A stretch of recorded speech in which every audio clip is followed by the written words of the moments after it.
Nama saya Rayhan Fadiarandi. Nama gue Raditya Eka Manasakti. Kita akan mempresentasikan materi TJKN berapa? Nah, langsung saja kita siap. Yang pertama ada konsep dasar jaringan nirkabel. Wireless network.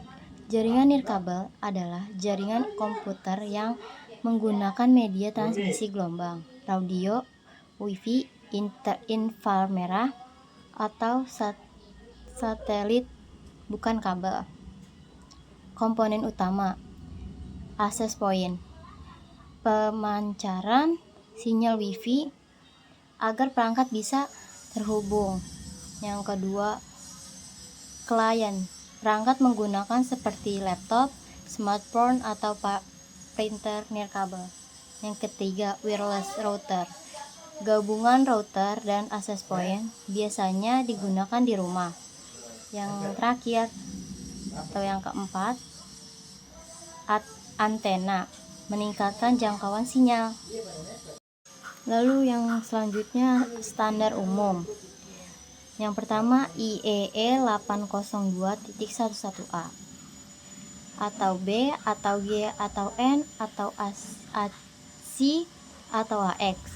Wi-Fi 456. Yang kedua, perbedaan terdapat pada frekuensi 2,4 GHz, 5,5 GHz, dan 6 GHz.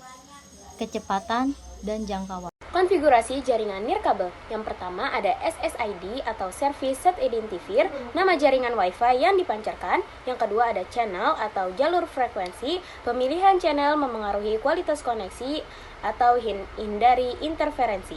Yang ketiga ada mode jaringan, dapat diatur ke 802.11n atau AC atau AX atau campuran agar kompatibel dengan perangkat yang lama. Yang keempat ada IP address, dapat diberikan secara statis atau otomatis melalui DHCP server. Yang kelima ada QoS atau Quality of Service, mengatur prioritas traffic, misalnya agar video call tetap stabil. Yang keenam ada Security Settings, gunakan WPA2 atau WPA3 untuk enskripsi data. Kekuatan dan jangkauan sinyal. Faktor yang mempengaruhi sinyal, yang pertama ada jarak, semakin jauh dari access point, sinyal akan melemah. Yang kedua ada hambatan, tembok, kaca tebal, atau logam dapat mengurangi sinyal.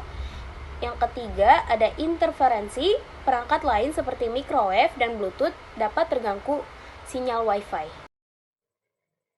Frekuensi 2,4 GHz adalah jangkauan luas, kecepatan lebih rendah, mudah terganggu. 5 GHz kecepatan tinggi, jangkauan lebih pendek. 6 GHz lebih cepat dan stabil, tetapi jangkauannya terbatas.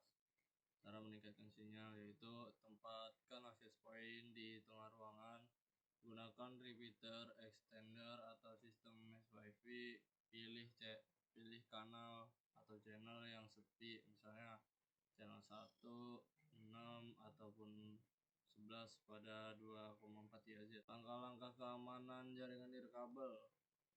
Yang pertama ada gunakan enskripsi kuat, pilih WPA2, PSK, atau WPA3 karena lebih aman daripada WEP atau WPA lama. Yang kedua, ganti SSID default, hindari menggunakan nama bawaan seperti TP-Link. Kalian bisa ganti nama wifi-nya. Yang ketiga, gunakan password yang kuat, kombinasi huruf, angka, dan simbol minimal 12 karakter. Yang keempat, matikan fitur WPS Wi-Fi Protect Setup karena rentan diretas dengan brute force. Hasil laporan Radit dan Rehan. Hasil laporan pengujian jaringan. Ini yang kecepatan tanpa halangan dengan jarak 1 meter, kekuatan sinyal minus 37 dBm, kecepatan Mbps 2,15 Mbps. Lalu jarak 2 meter minus 48 dBm, kecepatannya 2,50 Mbps. Lalu 1 meter minus 46 dBm, kecepatannya 0,25 Mbps.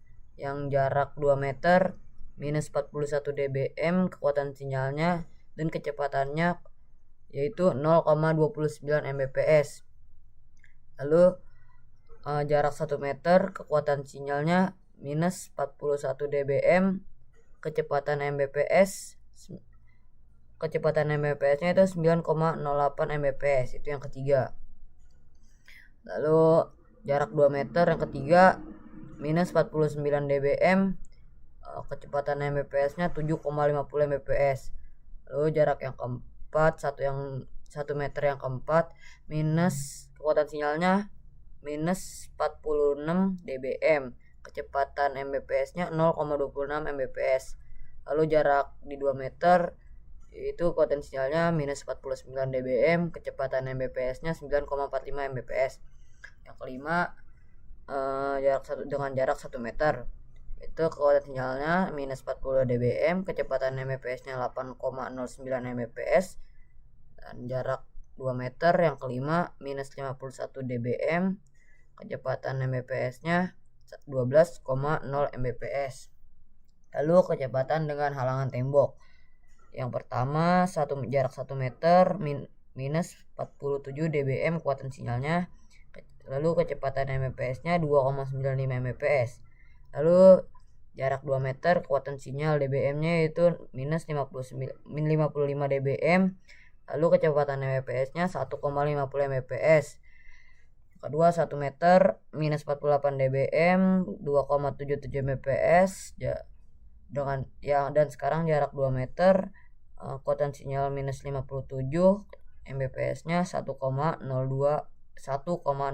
Mbps.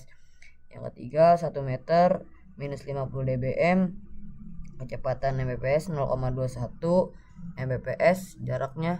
Yang jarak 2 meter minus 52 dBm, lalu 0,31 Mbps. Yang keempat, jarak 1 meter minus 50 dBm, 7,58 Mbps. Jarak yang 2 meter minus 60 dBm, 1,01 Mbps. Yang kelima, minus 49 dBm, 6,01 Mbps. Lalu dengan jarak 2 meter minus 61 dBm dan kecepatannya 0,35 Mbps. Rata-rata kekuatan sinyalnya minus 49,2 dBm yang di jarak 1 meter. Yang kalau di 2 meter minus 57 dBm. Rata-rata kecepatannya 5,584 Mbps di jarak 1 meter. Yang jarak 2 meternya 1,038 Mbps. Lalu kita baca hasilnya si Nafla dan Mayang. Hasil Nafla dan Mayang, jarak 1 meter, dBm-nya minus 45, Mbps-nya 2,25.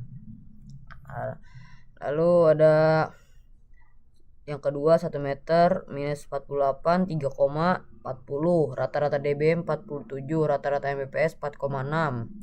1 meter yang ketiga minus 50, 8,30 Mbps. Lalu jarak 3 meter minus 54 dBm, Mbps-nya 1,49. Lalu yang 3 meter minus 57 dBm, Mbps-nya 1,80. Rata-rata dBm 54, rata-rata Mbps 7,23. Yang terakhir 3 meter minus 52 dBm, Mbps-nya 0,42. Ini dengan halangan tembok. Dan yang tanpa halangan, jarak 1 meter minus 40 dBm dan 2,18 Mbps. Yang kedua, 1 meter minus 48 dBm, 0,28 Mbps. Rata-rata dBm 80, rata-rata Mbps 2,85. 1 meter yang ketiga, dBm-nya minus 34, Mbps-nya 6,09. Lalu jarak 3 meter minus 47 dBm, 2,52 Mbps. Yang kedua di 3 meter yaitu minus 45 dBm, 0,40 Mbps. Yang jarak 3 meter yang terakhir minus 55 dBm, 7,02 Mbps. Rata-rata dBm yaitu 49, rata-rata Mbps-nya 3,31. Oke, cukup sekian dari kelompok kami. Masalah